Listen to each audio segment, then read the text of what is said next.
The COVID-19 vaccine is here, but there have been roadblocks to getting it across the country, but especially here in the state of Pennsylvania. From winter storms to a mistake with the Moderna vaccine, hundreds of thousands of Pennsylvanians are still waiting for their shot. So what are we going to do to get this vaccination program back on track? Senator Ryan Aument is a senator from Pennsylvania, from the Lancaster region, and just joined the governor's COVID-19 vaccine task force. He joins us tonight to break down those questions and more. That's all coming up right here, right now. I'm Sam Chen, and this is Face the Issues.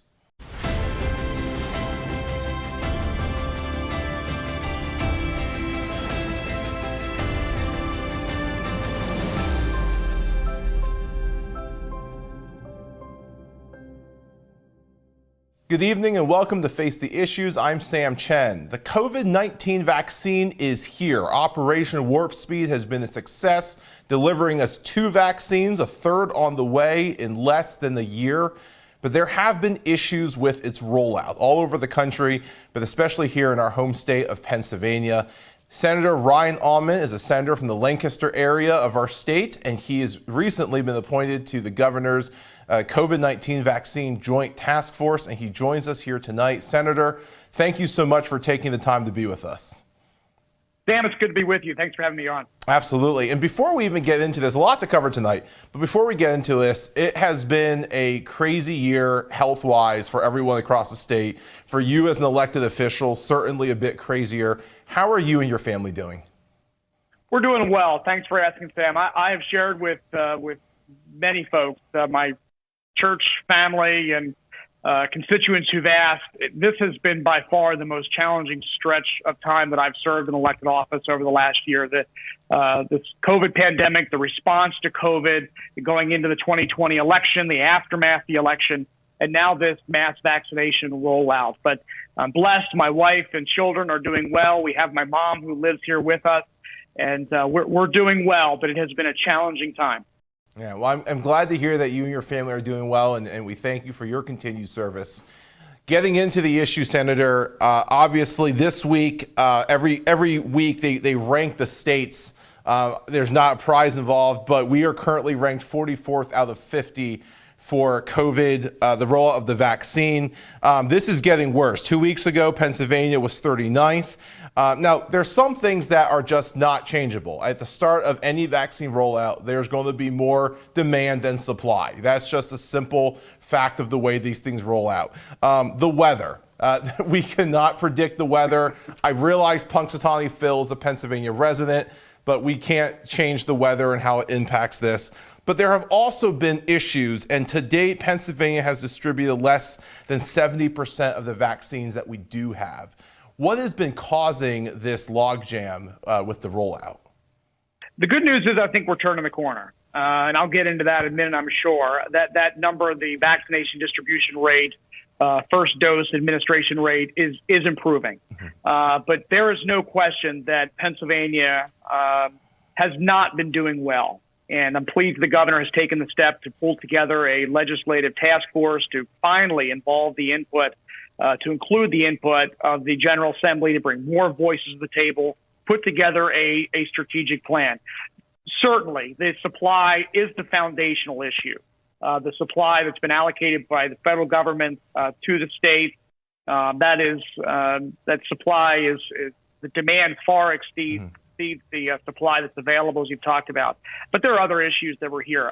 To be direct about it, I think former Secretary of Health Rachel Levine's leadership of the Department of Health was a disaster. I've been very critical of Dr. Levine's leadership throughout the COVID response, and that's no different here in terms of Pennsylvania's preparation to receive the vaccine and the planning that was put in place for the vaccine rollout. I place a lot of that responsibility at Secretary Levine's feet, quite frankly. The communication from the Department of Health to the providers was sorely lacking. But again, I think the COVID task force, the new acting secretary, Allison Beam, I've been pleased thus far with the work that she is doing. She inherited a mess at the Department of Health. I think the communication is improving. And again, from the very beginning of this COVID response, I've encouraged the governor to take this type of task force type approach, to bring more voices, to bring dissenting voices to the table, bring the private sector to the table, bring the General Assembly to the table, and allow a group such as this to inform the process. I think we're already seeing the benefits of that with the COVID task force. That is good news. And I want to ask you a bit about that rollout and some of the governor's decisions. The governor, Tom Wolf, had added those 65 and older to the Class 1A categorization. And we can have a debate on the merits of that, certainly, but this was after the rollout had begun, right? And so there's, Class 1A is being given, Class 1B is getting ready, and now we add Class 1A. And a lot of hospitals and health networks are saying we don't even have enough vaccines to vaccinate everybody right. 65 and older. So you're seeing them going, well, hold on, hit the brakes, 75 and older first, and let's work our way down. Why this shift now? And regardless of whether it's the right decision, is this contributing to the rollout issues, or were there other significant issues in place that this is just kind of exasperated, but maybe is not the cause? I would say it's certainly exasperated. It added to the challenges with supply and demand in that mix, and certainly the expectations that the broader public had in terms of how quickly we were going to be able to get vaccine to those who were most vulnerable and who needed it. I don't believe that was the plan, that there was a strategic plan in place, quite frankly, at that time.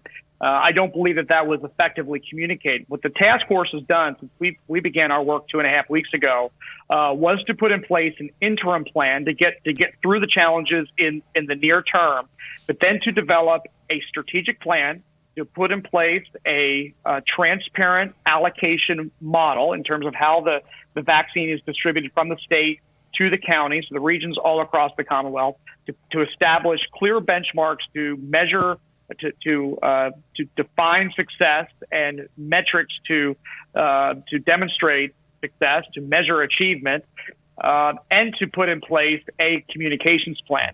Just today, we discussed the importance of having a customer convenient, a consumer convenient, a resident convenient, centralized place where folks can go to establish eligibility and then to be able to schedule appointments. That's been a real challenge for folks. You've got folks who, some are tech savvy, some are not, who are trying to navigate this system and are having difficulty getting through and identifying a place where they can receive a vaccination. We're working quite aggressively to correct that so that any Pennsylvanian who's eligible, who wishes to receive a vaccination, is able to do so as supply catches up. And the good news is it appears as though over the next few weeks it will.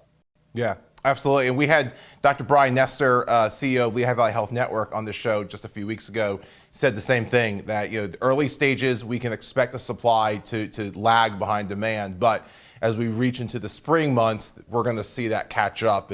And it's promising to hear that you think the rollout is going to get much better to meet that supply coming in. Now, Senator, of course, the elephant in the room, the big story that broke just this last month was the Moderna vaccine and 100,000 doses of the Moderna vaccine that they're supposed to be second doses ended up being given as first doses. And before we get to the question here, just to put our viewers' minds at ease a little bit, medically speaking, the first and the second doses are the same. So this is not something where there's a medical problem that we have. The second dose is ideally given 28 days after the first dose, but can be given up to 42 days later. So it's not like we're out of a time window. And some people have asked, why can't we just mix the vaccines? And that has not been advised by the CDC. It's been done in Great Britain for extenuating circumstances, but not been advised by the CDC. But the larger question here is, how did this happen? And Acting Secretary Bean, who again inherited this, she literally stepped in as this was going on, has said this is just a perfect storm, massive communication breakdown. Is that it? Or is there something else going on here that led to this? And more importantly, how do we make sure this doesn't happen again? I think at the heart of it is not having a strategic plan in place at the Department of Health. And again, as we've talked about, Secretary Beam absolutely inherited a mess. I was shocked when I came on board with the COVID task force, the COVID vaccination task force, where we were at in terms of the planning process. Again, we're turning the page, we're turning the corner on that. But I think not having a strategic plan in place, and it was, as I see it, a massive communications breakdown. I think on the part of providers, but especially on the part of the Department of Health. So as the COVID task force has begun its work, the vaccination task force has begun its work, we're committed to turning the page. There'll be time to look back. We're going to need to look back. I've shared with folks I'm not terribly interested at this point in pointing fingers. We just need to put a plan in place, to make the corrections, to get it right. But there's certainly going to be a time where we're going to have to look back and conduct oversight of what occurred here, not just with the vaccination distribution, but the entire COVID response. Or a number of issues I think we need to look at. But a communications breakdown, not having a strategic plan in place. And so we have taken the steps to correct that in the interim. Folks can rest assured, in my view, that Pennsylvania is committed, that if you have received the first dose, if you received the first dose of the vaccination, you will receive the second. And you will be able to receive that second dose at the same provider at which you received the first within the CDC recommended window. That is good news. And Senator, I appreciate your approach. Let's get through the crisis first before we come back and review and hold people accountable. Let's just make sure we clean this up moving forward. We're going to cut the break, but when we come back, I want to talk about your work on this task force and ideas and proposals that you and your colleagues have for doing exactly that and moving forward. So don't go away. We'll be right back. Welcome back to Face the Issues. Again, my guest tonight, Senator Ryan Aument from the Lancaster region. Senator, thank you again for taking the time. The COVID vaccine task force that you and 3 of your colleagues in the General Assembly serve on, I want to get in a moment here to different proposals that and avenues that you think could move our state forward. But let's start. The governor launched this task force. You have been calling on the governor to seek the input of the General Assembly on quite a few issues regarding COVID. We're seeing this right now with the constitutional amendment about the governor's emergency powers. What finally led to the formation of this task force? I think it was a recognition of the significant challenge we were facing with respect to the vaccination distribution process and the importance of giving the broader public confidence that Pennsylvania did, in fact, have a plan. You're right. I have been calling on the governor since nearly the very beginning of Pennsylvania's COVID response last spring to form this type of bipartisan task force to provide feedback, to be utilized as a decision-making body, to ensure that we have dissenting voices at the table. You know, looking back to my time in the military, I genuinely believe that in a time of crisis, it's important to open up more channels of communication. It's important to open up to ensure that you have more voices at the table, that you have dissenting views at the table. It's still the guy in the room or the lady in the room that's got to make the decision, the person in command that's got to make the decision at the end of the day. The governor's got to make the decision at the end of the day. But you know, I certainly have found in my time in elected office, from local government, local borough council to county clerk of courts to state house to the state senate, the higher office you serve in, it is in fact true, the further you are removed from the people. And so it's important that you open up channels of communication so that you're hearing from folks who are on the front line of this. And so I think the go it alone approach that the governor and Secretary Levine took was highly problematic. That has led directly to this constitutional amendment that you highlighted, which I'm hoping voters approve this spring. I think we're demonstrating the fact here with the COVID vaccination task force that this model of governance works, that we can make decisions in real time. And it's important to have collaboration. It's important to have dissenting voices, and the bipartisanship in a response in a time of crisis is important. You know, the first thing Winston Churchill did when he became prime minister, as the Germans were invading France, was form a all-party government, and bringing all parties to the table, a coalition government. There's something to be said for that model. And again, this task force has 2 members of the state Senate, 2 members of the state House of Representatives, and you and Senator Haywood, 1 from each party, as well as with your colleagues in the House. It is a bipartisan task force that pulls from both chambers. Obviously the first issue that you and your colleagues are tackling is this Moderna vaccine situation. And you said before we went to break that you're confident we're going to be able to get these shots out. What is the process going forward there? Is it like when the shots come in the state, how does the state decide what area gets what shots, or how do they get to the healthcare providers, the health bureaus, and so forth? It's a terrific question, and that's really at the heart of what the task force is developing now with the strategic plan, is putting in place a allocation model that encourages, that incentivizes throughput, putting in place real metrics to ensure that first dose of Moderna and Pfizer is distributed.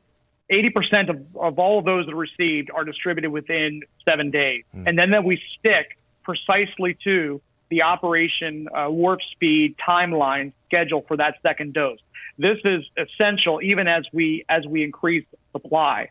But I've been really pleased thus far with the task force. I was surprised when I got the call asking me to serve. I wasn't sure what to expect. I wasn't sure if this would just be about a press release, if this would be about the optics. But the governor and the Secretary of Health have used this task force as a platform to receive feedback, as an actual decision-making body, as was the case with resolving the Moderna distribution situation that developed a few weeks ago. We were able to respond to that in real time. It's a small group, and it's just the 4 legislative members, as well as the governor, the Secretary of Health, and the director of PEMA.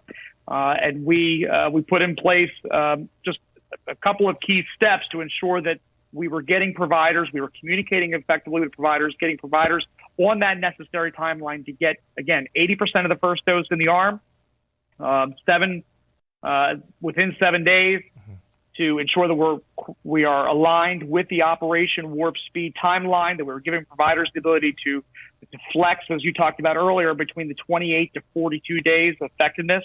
That's going to provide some assistance as we get back on track over the next couple of weeks with supply as supply increases. So I think improving the communication, giving providers the flexibility on that second dose, getting on the Operation Warp Speed schedule is going to help us move through this near-term crisis that developed. That's great. And certainly welcome news for those who are waiting for that second shot of that vaccine.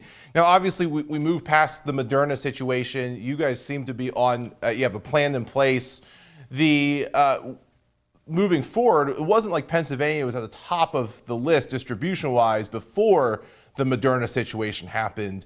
And we're potentially going to have a third vaccine added as Johnson & Johnson looks for their emergency clearance approval.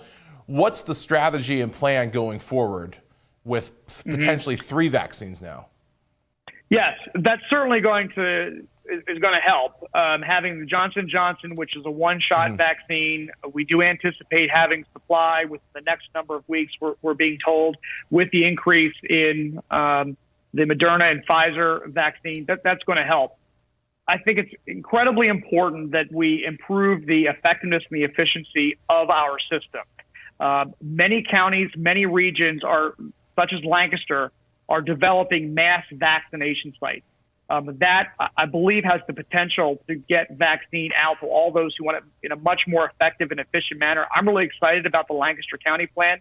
Our county commissioners have worked cooperatively with all four health systems that are in the region, have worked with the private sector. We've got a team from Rock Liddit, who obviously have tremendous expertise around logistical planning and logistical planning implementation around live events. They've been really instrumental in the Lancaster County plan.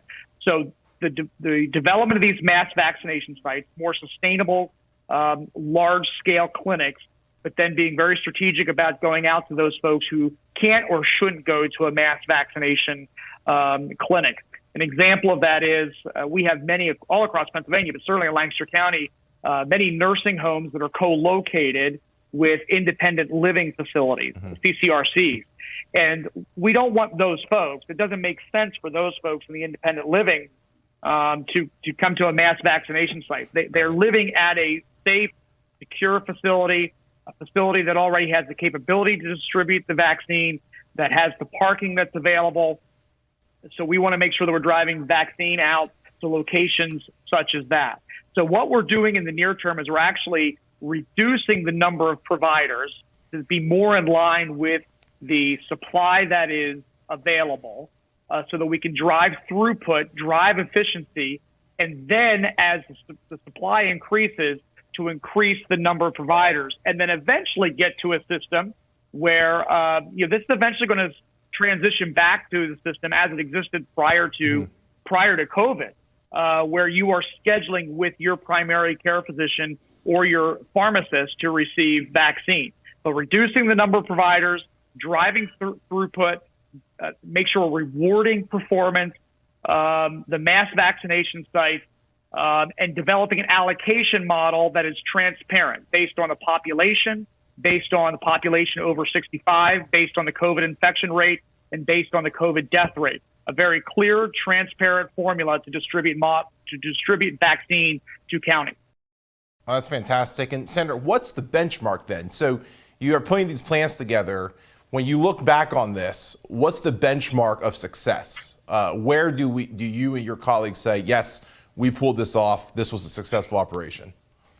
The clear measure of success is that percentage rate of first dosage, getting 80% of first doses in 7 days.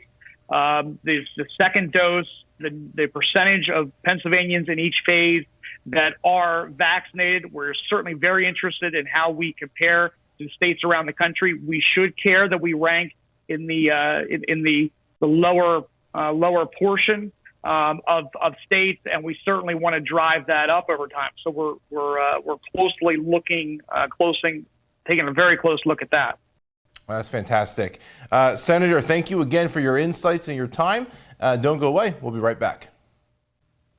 Welcome back to Face the Issues. Senator Aument, again, thank you for your time and for serving on this task force, for everything that you and your colleagues are doing to try to get this back on track and make sure Pennsylvanians across the state get their vaccines. We really appreciate this, so thank you for doing that.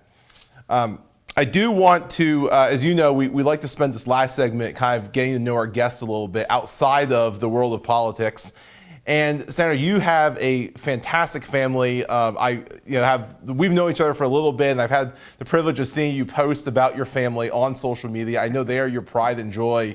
Tell me, how has your family been through all of this, and what are some of the neat things that you've gotten to see as you guys have been staying at home and so forth?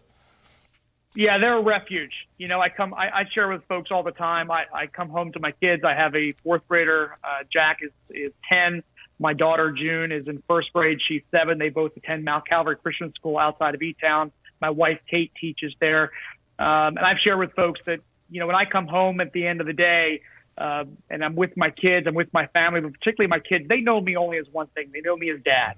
And they've been just a real joy. They're doing great. They're having a great school year. We are so blessed. They've been in school in person all year. The folks there at Mount Calvary have done a phenomenal job. My wife, Kate's teaching there. She's teaching virtual as well as in person. And we're blessed. We lost my dad a couple of years ago. We're blessed that my mom now lives here with us.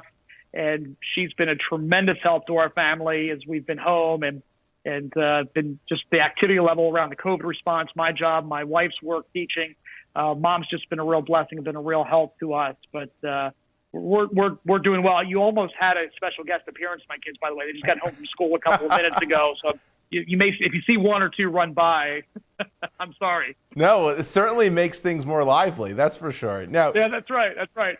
Senator, I understand your son Jack is a committed Tom Brady fan. Is this? It's shameful. It's shameful, Sam. I know. You know, I'm an Eagles fan. I grew up all Philadelphia sports fan. And a couple of years ago, you know, when the Eagles were making their march to the Super Bowl and got into the Super Bowl, my son declared himself a Tom Brady and a Patriots fan. It was just, I thought, I don't know what else to say, but poor parenting, clearly. My wife's a Steelers fan. She's all Pittsburgh sports fan. I'm a Philadelphia sports fan. And my son, Jack, loved the Patriots and now has followed Tom Brady to Tampa Bay. You know, you can't argue the guy's a winner. Yeah, well, this last year must have been fantastic for Jack then, watching Brady bring home another one. Oh, he's been living it up. He's been obnoxious about it. I'm an Army veteran, and the Army-Navy game, Jack, of course, roots for Navy. So it kind of gives you a sense of Jack's personality. So pray for me. Will do. Now, is there a chance that you can recruit your daughter and even the odds a little bit? I have tried, Sam, but June adores her brother. They have a fantastic relationship. They're like any kids. I mean, they fight over things from time to time and argue, and Jack picks at her, and just like any older brother would. But I've tried to recruit June. My wife has tried to recruit June over to being a Steelers fan, but she adores her brother and is loyal to her brother. So I am in a household, in terms of football, we've got a Steelers fan, we've got an Eagles fan, and I've got 2 Tampa Bay Buccaneers fans. Well, I mean, that if that relationship between them sounds like fantastic parenting to me, and so well done, Senator. Thank you. They're blessed and they're great kids, and we're fortunate to have this opportunity to serve. Absolutely. Well, Senator Aument, again, thank you for your time, and more importantly, thank you for all that you do, and to you and your family, please continue to be safe. Thank you, Sam. Appreciate it. Good talking to you. Good to talk to you. That is our show for tonight. I want to thank Senator Ryan Aument from Lancaster again for joining us. And of course, thanks to you for tuning in. I hope you'll join us again right here next week. My name is Sam Chen. On behalf of all of us at Face the Issues, thank you and good night.